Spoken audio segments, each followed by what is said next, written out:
Mark Meadows, who's Donald Trump's chief of staff, is the kind of person you'd find in like Kim Jong-un's dictatorship. Take a look.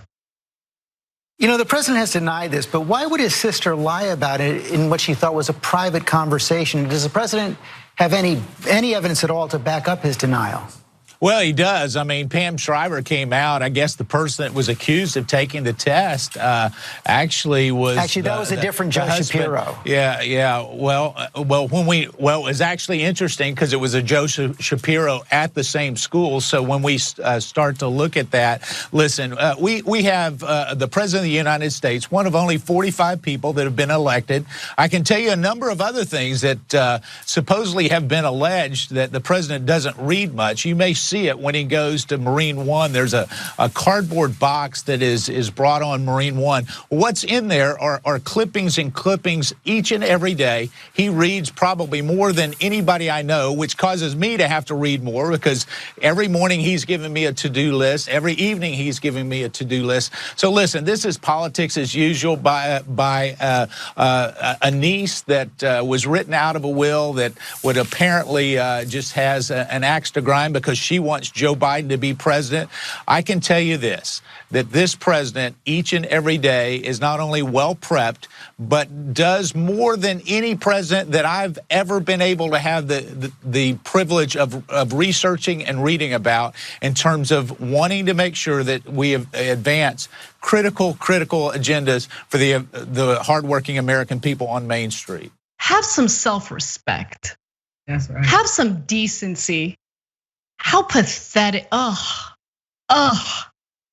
Oh my God. Have some decency, Mark Meadows. How embarrassing was that? So embarrassing. The guy floated injecting yourself with disinfectant as a coronavirus cure. Really? You think we're dumb? You think that people are gonna buy that he's like reading well into the night, or that you need to read well into the night in order to keep up with Trump? Yeah. I mean, if you're saying that about yourself, then you're like uniquely stupid. Like uniquely stupid. If you think you look at Donald Trump and you're like, wow. It depends. The best and the brightest. Depends on who you are, right?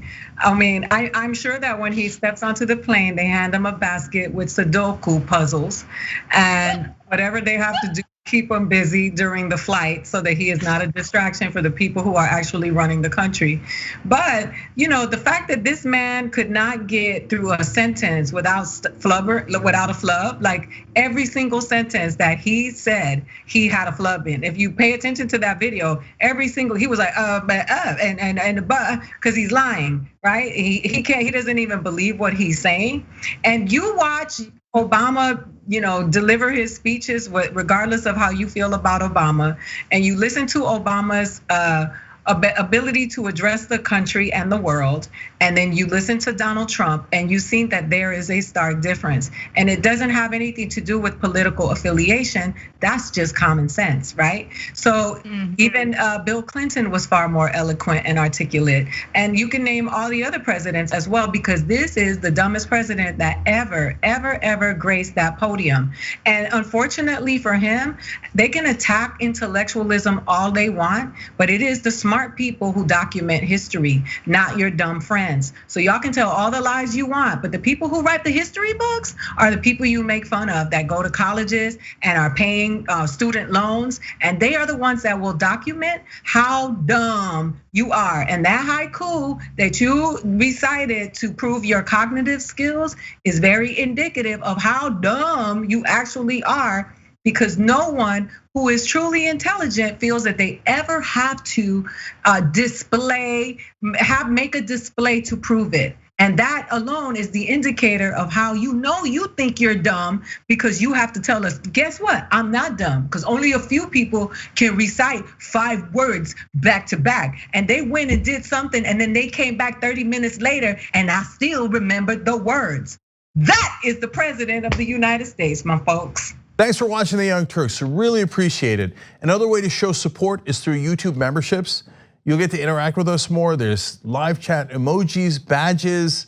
You've got emojis of me, Anna, John, JR. So those are super fun. But you also get playback of our exclusive member-only shows and specials right after they air.